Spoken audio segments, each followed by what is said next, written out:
할렐루야. 오늘은 출애굽기 14장 21절에서 31절까지 말씀으로 이스라엘 백성들의 좋은 선택이라는 제목으로 말씀을 나누도록 하겠습니다. 지난 시간에 우리는 이스라엘 백성들이 마치 애굽의 중독이나 된 듯이 애굽을 그리워하면서 모세에게 온갖 불평과 원망을 쏟아놓는 것을 보았습니다. 그들은 광야에서 죽는 것보다 애굽 사람을 섬기는 것이 더 낫다고까지 했죠. 애굽에 있을 때에 그들이 얼마나 고통스러워했습니까? 그런데 그들은 제발 애굽으로 돌아가게 해달라고 생떼를 쓰고 있었던 거죠. 진짜 애굽의 중독이나 된 것처럼 말입니다.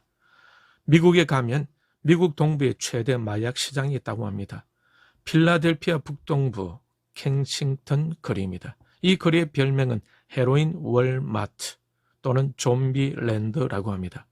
마약에 중독된 사람들이 마치 좀비처럼 걸어 다녀서 붙여진 별명입니다. 이 거리를 촬영한 영상을 보면 진짜 좀비처럼 관절이 꺾인 채 한참 서 있거나 몸을 비틀고 흔들거리면서 느릿느릿 위험스럽게 걸어가는 사람들이 많이 보입니다. 사진을 같이 한번 보겠습니다.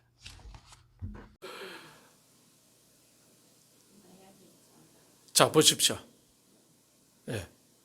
목이 꺾여가지고 몸을 자연스럽게 하지 못해요. 이렇습니다. 저 상태에서 계속 있는 겁니다. 계속 저 상태에서 계속 있어요.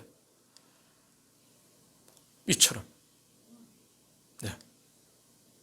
이렇게.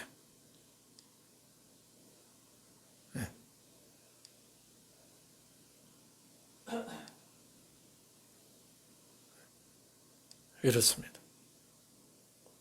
보시죠. 이런 사람들은 펜타닐이라는 약을 복용한 후에 그 후유증으로 이런 모습을 하게 되었다고 하는데, 이 펜타닐이라는 약을 복용하게 되면 허벅지나 고관절의 근육에 강직이 일어나면서 자기도 원치 않게 몸이 굽어지게 된다고 합니다. 그러면서 몸이 비틀려서 꺾여있는 상태로 계속 유지된다라는 것입니다. 정상적인 몸 구조에서 완전히 벗어나게 되는 거죠. 그런데 그런 자신의 모습을 인지하면서도 계속해서 헤로인이나 마약, 펜타닐 이와 같은 성분의 약을 찾게 된다는 거죠. 이것이 바로 중독이라는 것입니다. 우리 인간의 뇌를 보게 되면 전두엽, 이 앞쪽에 있는 부분, 전두엽이 굉장히 중요하다고 합니다. 이 전두엽은 사고력, 판단력, 감정 조절력, 집중력, 충동 억제 등을 관장한다고 합니다. 전두엽이 손상될 때에 나타나는 증상은 집중력이 많이 떨어지게 되고 계획을 세워서 미래를 준비하는 것을 어려워한다라고 합니다. 왜냐하면 당장 눈앞에 있는 자극이나 쾌감에 익숙되어져 있고 그것에만 집중되기 때문에 그렇다고 합니다. 여러분, 디지털 마약이라는 말을 들어본 적이 있습니까? 이것은 디지털 영상이 마치 마약과 같은 역할을 하기 때문에 붙여진 이름이에요. 여러분, 특별히 유튜브를 보게 되면 쇼츠 영상이 있지 않습니까? 틱톡 영상, 또 SNS 보면은 릴스 영상, 이런 것들을 보다 보면은 시간이 금방 지나가죠. 저도 때로는 한참 보게 되기도 하는 것을 느낄 수 있어요. 이런 짧은 영상을 만들 때에 이 영상들을 만드는 사람들은 사람들의 쾌감을 고조시키게 하는 호르몬인 도파민을 최대한 많이 뽑아낼 수 있게끔 만든다라는 것입니다. 왜냐하면 그렇게 자극을 많이 주어야 최대한 그 영상을 오래 보게 때문에 그렇습니다. 그래서 영상 제작자들은 중독성이 강한 그런 영상을 만들려고 하게 되는 것이죠. 이것도 마약처럼 우리 시상하부를 자극하여서 도파민을 생기게 하고 그러한 영상들에게 또 익숙하게 하고 그것에 집착하게 하여 중독을 일으키게 한다고 합니다. 순간순간 자극을 주게 하여 쾌감을 느끼게 해서 짧은 그 쇼츠 영상에 빠져들게 만든다라는 것이죠. 그런 영상을 보면서 재미를 느끼고 쾌감을 느끼게 되고 그러면서 잠시라도 행복감에 젖어들게 한다는 거죠. 결국 이것을 즐기다 보면은 이것도 마치 마약과 같이 헤어날 수 없게 해서 인체의 도파민 시스템을 망가지게 하면서 전두엽의 자체 기능을 하지 못하게 한다라고 합니다. 이처럼 세상의 문화와 문명은 마약과 같이 불신자들뿐만 아니라 신자들에게까지 영적으로 정신적으로 건강하지 못하게 만들어가고 있는 거예요. 이렇게 마약과 같은 세상적인 것에 취해 있게 되게 되면은 우리 몸이 가지고 있던 고유의 시스템마저 망가지게 되고 하나님과 교제를 나누며 살아가야 할 영적인 기능까지도 잃어버리게 될 것입니다. 말씀과 찬양과 기도 가운데서 느껴야 할 감사와 행복감을 잘 느끼지 못하게 된다라는 거죠. 그러다 보면 우리의 신앙의 행위는 어떻게 될까요? 점점 형식화되어 가고 진짜 만족과 행복은 어디서 느낍니까? 쇼츠 영상이나 틱톡 영상이나 릴스나 같은 이 세상이 주는 자극적인 것으로 행복감을 느끼게 된다고 합니다. 그러다 보면 하나님과 나와 영적인 관계적인 영적 시스템이 점점 망가져 가게 되는 것입니다. 여러분, 우리의 영혼은 어디로부터 왔습니까? 하나님으로부터 왔죠. 그러니 우리의 영혼의 빈 공간은 무엇으로 채워져야 하겠습니까?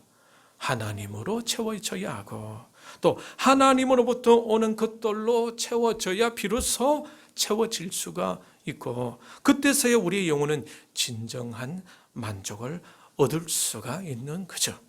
그런데 우리가 이런 우리 인체 밖으로부터 오는 이 세상의 것으로부터 오는 것들로 채우다 보니까 그것은 너무 익숙해지게 되고 하나님이 아닌 그런 세상적인 것들에 집착하게 되는 것입니다. 그러다가 하나님을 등한시하게 되고 또 세상의 매력에 푹 빠져들게 되는 거죠. 오늘 본문의 이스라엘 백성들처럼 말이죠. 자, 그러다 보면 영적인 사람이 아니라 어떤 사람이 되겠습니까? 세상적인 사람, 육신적인 사람이 되고 말겠죠. 인격과 성품과 패턴도, 삶의 패턴도 세상적으로 변하게 되고 하나님의 은혜가 흐르는 영적 시스템은 점점 망가져 가게 될 것입니다. 그런데 여러분, 가만히 생각해 보십시오. 이 세상의 이런 흐름은 어디에서부터 시작되는 것입니까? 바로 마귀로부터 시작된 것이 아닙니까? 요한일서 2장 16절은 이렇게 말씀을 하고 있어요. 같이 한번 따라합시다. 이는 세상에 있는 모든 것이 육신의 정욕과 안목의 정욕과 이생의 자랑이니 다 아버지께로부터 온 것이 아니요 세상으로부터 온 것이라. 여러분, 세상에 있는 모든 것이 무엇이라고 하고 있습니까? 육신의 정욕과 안목의 정욕과 이생의 자랑이다 라고 하고 있죠. 이러한 것들은 다 어디로부터 왔다고 하고 있습니까? 아버지께로부터가 아니라 세상으로부터 왔다고 하고 있습니다. 그래서 요한일서 2장 15절은 이렇게 말씀을 하고 있어요. 이 세상이나 세상에는 것들을 사랑하지 말라. 누구든지 세상을 사랑하면 아버지 사랑이 그 안에 있지 아니하니. 이 세상에 대해서 바울은 에베소서 2장 2절에서 이렇게 말씀하고 있습니다. 여러분 같이 한번 찾아볼까요? 신약성경 311페이지. 같이 읽겠습니다. 시작. 그때 너희는 그 가운데서 행하여 이 세상 풍조를 따르고 공정의 권세 잡은 자를 따라서니 곧 지금 불순종의 아들들 가운데서 역사하는 영이라. 여러분, 이 세상 풍조는 누가 다스리고 있는 것입니까? 공중의 권세 잡은 자. 공중의 권세 잡은 자는 누굽니까? 즉 마귀죠. 사탄입니다. 그래서 바울은 에베소서를 마무리하면서 어떻게 권면하고 있습니까? 6장 11절 같이 찾아봅니다. 에베소서 6장 11절. 같이 시작. 마귀의 간계를 능히 대적하기 위하여 하나님의 전신갑주를 입어라. 마귀의 간계를 능히 대적하기 위하여 하나님의 전신갑주를 입으라고 명령하고 있는 것입니다. 왜 바울은 이렇게 명령하고 있는 것입니까? 그 답은 바울이 기록한 로마서 8장 6절 8절을 보면 알 수가 있어요. 신약 성경 249페이지. 예, 같이 읽겠습니다. 육신의 생각은 사망이요 영의 생각은 생명과 평안이니라. 육신의 생각은 하나님과 원수가 되나니 이는 하나님 법에 굴복하지 아니할 뿐 아니라 할 수도 없음이라. 육신에 있는 자들은 하나님을 기쁘시게 할 수 없느니라. 홍해 앞에 선 이스라엘 백성들, 애굽에 매장지가 없어서 자신들을 이끌어내어 이 광야에서 죽게 하느냐고 따지던 백성들, 애굽 사람을 섬기는 것이 광야에서 죽는 것보다 낫겠다고 불평하던 이스라엘 백성들, 여러분, 이 이스라엘 백성들의 모습이 이상하지 않습니까? 우리가 전혀 생각할 수 없는 모습이 이스라엘 백성들에게서 보게 되는 것이죠. 그런데 오늘 본문을 보게 되면은 무엇을 볼 수가 있습니까? 그들의 홍해를 건너고 있는 모세와 함께 하고 있는 것을 볼 수가 있죠. 하나님의 기적의 현장 가운데 그들도 있다라는 거예요.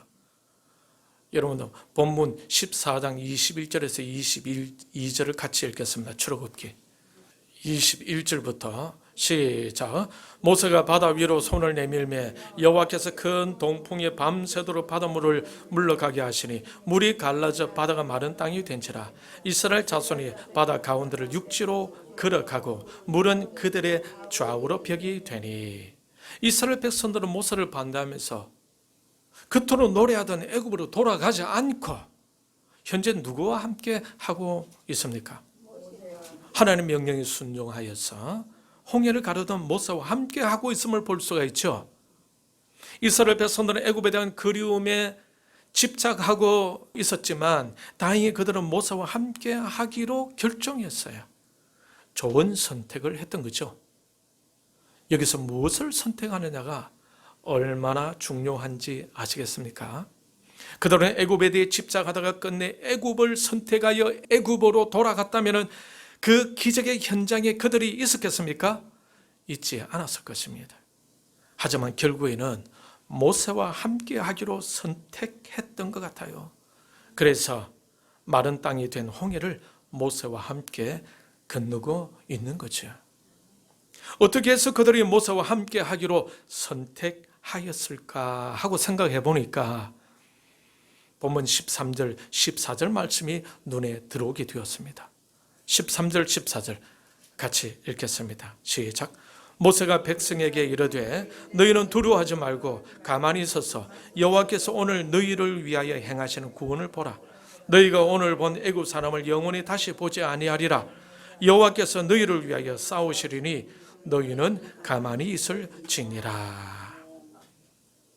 저는 생각할 때에 모세가 말한 그 말을 들었기 때문에 이스라엘 백성들이 그토록 집착했던 그 방향을 틀 수 있었지 않았나라고 생각해 보았습니다.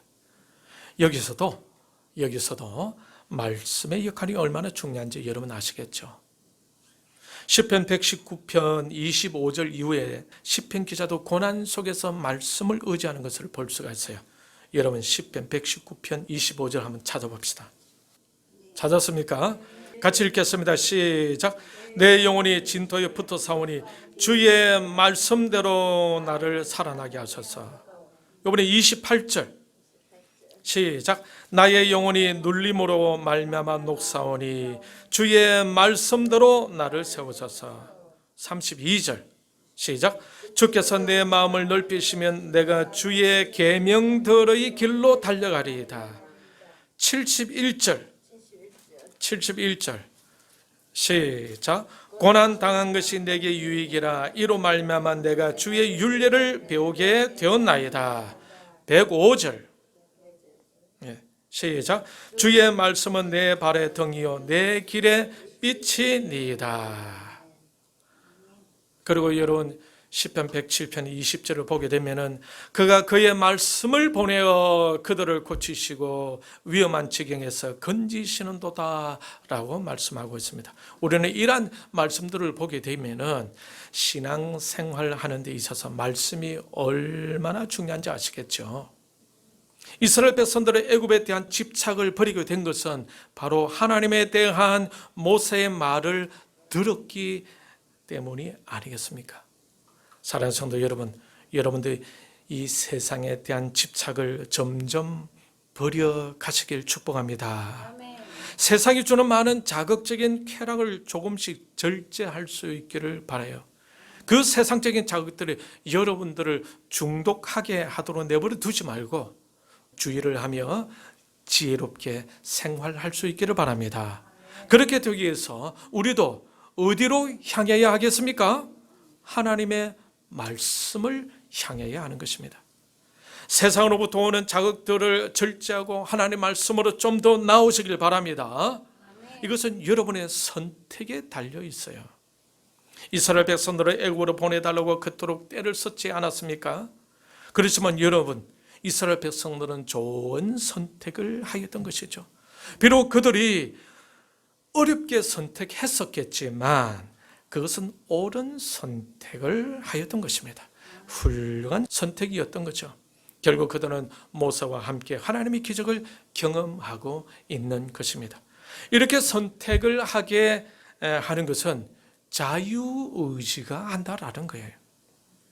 그런데 이 자유의지는 바로 뇌의 전두엽에 위치하고 있다고 합니다. 그러니 이 전두엽을 강화시키는 훈련이 필요할 수가 있겠죠. 의학자들은 이 전두엽을 강화시키기 위해서 어떻게 해야 하는지에 대해 이렇게 말을 하고 있습니다. 그것은 조용히 명상을 한다, 묵상을 하는 시간을 가지는 것이라고 합니다. 우리 크리스찬들은 이 전두엽을 강화시키기 위해서 매우 유익한 방법들을 이미 가지고 있죠. 그것은 무엇입니까? 하나님의 말씀을 읽고 자신에게 그때그때 와닿는 말씀을 깊이 묵상하고 또 하나님께 깊이 기도하며 나아가는 것이 아니겠습니까? 하나님께서 자신을 왜 이 땅에 보내셨는지, 무엇이 하나님이 기뻐하시는 건지, 무엇을 선택하며 살아야 하는 건지, 하나님이 자신에게 원하시는 것은 무엇인지에 대해서 깊이 묵상하며 하나님으로부터 오는 답을 기다리는 깊은 묵상의 시간, 이것은 우리가 늘 할 수 있는 것이 아니겠습니까? 이것을 잘하면 전두엽이 발달하게 되고 자유의지가 활성화되면서 하나님이 기뻐하시는 것을 그때 민첩하게 선택할 수가 있게 되는 것입니다.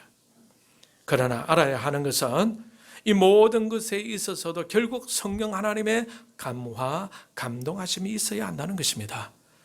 그러니 우리가 하나님으로부터 오는 은혜와 복을 누리며 영육 간에 건강하게 살아갈 수 있는 방법은 바로 하나님의 말씀을 근거로 깊은 묵상과 영적인 기도 시간을 많이 가지는 것이 중요한 것임을 알 수가 있어요. 그럴 때 성령 하나님의 인도하심을 분별할 수가 있고 그 인도하심을 선택하며 이끌려 갈 수가 있는 것입니다. 그럴 때 하나님의 기적을 경험할 수가 있겠죠. 세상적인 것에 너무 중독하게 되면 바른 분별력을 가질 수가 없고 바른 선택을 할 수가 없게 되겠죠. 그렇게 되면 영적으로 성숙해지지 못하고 영적으로 성취감을 갖지 못하게 되겠죠. 결국 바울이 말했던 것처럼 육신의 생각은 평안이 아니라 죽음이라는 것을 경험하게 될 것입니다. 살지만은 사는 것 같지 않은 삶을 살 수도 있다라는 말입니다. 그러므로 우리는 생활 속에서 말씀 한 장이라도 읽고 30초라도 1분이라도 기도하고자 하는 열정을 회복하는 것이 필요할 것입니다. 오늘부터 말씀과 기도로 조금 더 하나님께로 나아갈 수 있기를 축복합니다. 할렐루야. 여러분 어떻습니까? 이제부터 조금 더 노력해 보시겠습니까? 예, 할렐루야. 21절에 보면 모세가 하나님께서 명령하신 대로 바다 위로 손을 내미니까 하나님께서 동풍을 밤새도록 불게 하셔서 바닷물은 물러가게 하시고 물이 갈라져 바다는 마른 땅이 되었죠. 이것을 이스라엘 백성들이 직접 보게 되고 또 직접 바다의 마른 땅으로 걸어가게 되는 신기한 것을 체험하게 됩니다. 하나님의 살아계심을 현장에서, 삶의 현장에서 직접 경험하게 되었던 것입니다. 이때 기분이 얼마나 좋겠어요. 또 이스라엘 백성들의 바닷길을 건너자 하나님께서 모세를 보고 손을 바다 위로 내밀으라 하시자 벽이 되어 있던 바다가 다시 흐르게 되고 자신들을 그렇게 무섭게 쫓아오던 애국 군대 위로 덮어서 하나도 남김없이 다 죽게 되는 것을 직접 보게 됐죠. 그러면서 그들은 자신들을 보호하시는 하나님을 고백하지 않을 수 없게 되었을 것입니다. 이것을 보고 있던 이스라엘 백성들의 입이 열려진 채로 감탄하지 않았겠습니까? 애굽에 대한 집착에서 자신들의 욕망을 누르고 바르게 선택한 이스라엘 백성들은 이처럼 놀라운 경험을 하게 되었다라는 것입니다. 이처럼 선택이라는 것은 하기에는 힘든 것이겠지만 잘만 선택한다면 하나님의 기적을 경험하기 위한 매우 유익한 것임을 여러분 알 수가 있을 것입니다. 하나님의 자녀들은 이와 같은 경험들을 한 번씩 해야 하지 않겠습니까? 저와 여러분도 세상에 대한 집착을 조금씩 버리고 우리의 욕망을 누리면서 하나님께서 원하시는 것들을 잘 선택해서 하나님의 도우심과 하나님의 이끄심과 채우심과 하나님의 임재를 직접 경험할 수 있기를 축복합니다. 여러분 31절을 같이 읽겠습니다. 시작. 이스라엘의 여호와께서 애굽 사람들에게 행하신 그 큰 능력을 보았으므로 백성의 여호와를 경외하며 여호와와 그의 종 모세를 믿었더라. 여러분, 이스라엘 백성들은 믿음이 다시 회복되는 것을 볼 수가 있겠죠. 여호와께서 행하신 능력을 보았으므로 백성이 하나님을 경외하며 하나님과 하나님의 종 모세를 믿었다는 말씀과 함께 14장을 마치고 있습니다. 여러분, 출애굽할 때에는 이스라엘 백성들은 하나님을 믿고 출발했겠죠. 모세를 믿고 출발했었겠죠. 그런데 그러다가 위기 상황이 오자 언제 그랬냐라는 듯이 이스라엘 백성들은 애굽에 대한 중독 증세를 나타내고 애굽에 대해 집착하다가 하나님을 불신하고 하나님의 종 모세에게 원망과 불평을 쏟아내고 있었던 겁니다. 그렇지만 그들의 위기 상황 속에서 세상에 대한 집착과 그들의 욕망을 접고 하나님과 모세를 선택하자 그들은 믿음은 다시 회복되면서 기적을 경험하게 되었던 것입니다. 이러한 경험을 하게 되자 15장에 보게 되면 이스라엘 백성들은 감사와 찬양과 확신 속에서 춤을 추며 노래하지 않으면 안 되는 그런 행복한 시간을 보내는 것을 볼 수가 있어요. 여러분, 출애굽기 15장 1절에서 3절까지만 같이 읽도록 하겠습니다. 같이 읽겠습니다. 시작.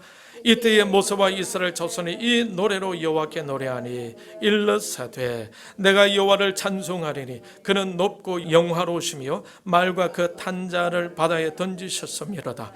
여호와는 나의 힘이요 노래시며 나의 구원이시로다. 그는 나의 하나님이시니 내가 그를 찬송할 것이요 내 아버지 하나님이시니 내가 그를 높이리로다.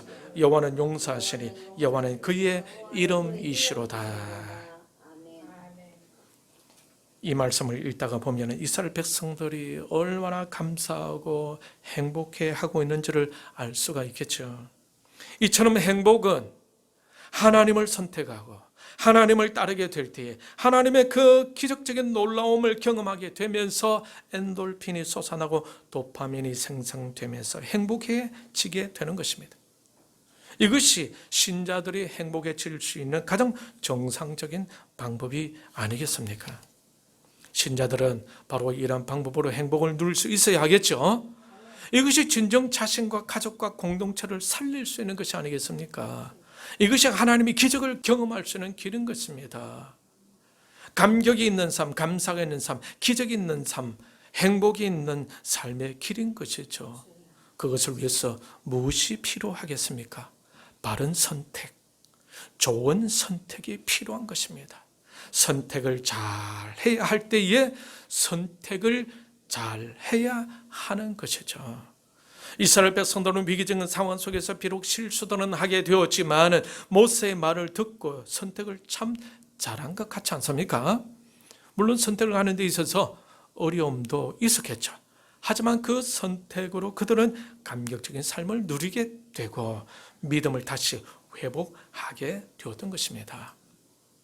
혹시 저와 여러분은 여전히 세상적인 것에 자극받아야 도파민이 생성되고 세상적인 것에 의해서 엔돌핀이 돌면서 행복해하는 그런 수준에 머물고 있지는 않나요? 만약 그렇다면 하나님의 자녀로서 세상 풍조를 쫓으면서 행복해하고 있다는 말인데 가만 생각해 보면 하나님의 입장에서나 하나님의 자녀 입장에서 볼 때에 조금 자존심 상하는 일이 아닐까요? 기껏 아들을 희생시켜 주었더니 그 정도로 살고 있으니 말입니다. 하나님 말씀 묵상하며 하나님께 나아가 깊이 기도하면서 하나님과 하나가 되며 하나님의 뜻을 알고 그 뜻을 쫓아 선택하여 살아가는 동안에 하나님의 기적을 경험하면서 이스라엘 백성들처럼 감사와 기쁨과 행복이 넘치는 삶을 누려야 하지 않겠습니까? 여러분, 이번 주부터 세상의 자극적인 것들에 대한 집착을 좀 줄여가 볼 수 있겠습니까? 어떻습니까? 할 수 있겠어요? 말씀과 기도로 하나님께 나아갈 계획을 가져볼 수 있으시겠죠. 그러면서 하나님과 깊은 친밀한 시간, 조용한 시간, 묵상의 시간을 가져보면서 진정 행복한 시간을 가져볼 수 있기를 축복합니다. 아멘. 잠시라도 괜찮아요. 한번 시도해 보는 거죠. 그래서 전혀 성경 읽지 않는다면 성경을 한번 만져보는 것부터 시작하는 거예요. 아시겠죠? 자, 이스라엘 백성들은 어려운 가운데서도 용기 있는 선택을 잘 하여서 모세를 따르게 되었습니다. 그때 그들은 말로 표현할 수 없는 놀라운 하나님의 기적을 경험하게 되었습니다. 이 시간 이 예배에 참석하는 여러분도 옳은 선택을 과감하게 잘해서 하나님의 이끄심과 돌보심과 채워주심을 경험하고 하나님께 감사와 찬양과 영광을 올려드리는 남은 여성이 될 수 있기를 주님의 이름으로 축원합니다. 아멘. 이 시간 말씀을 생각하면서 우리 같이 기도하겠습니다.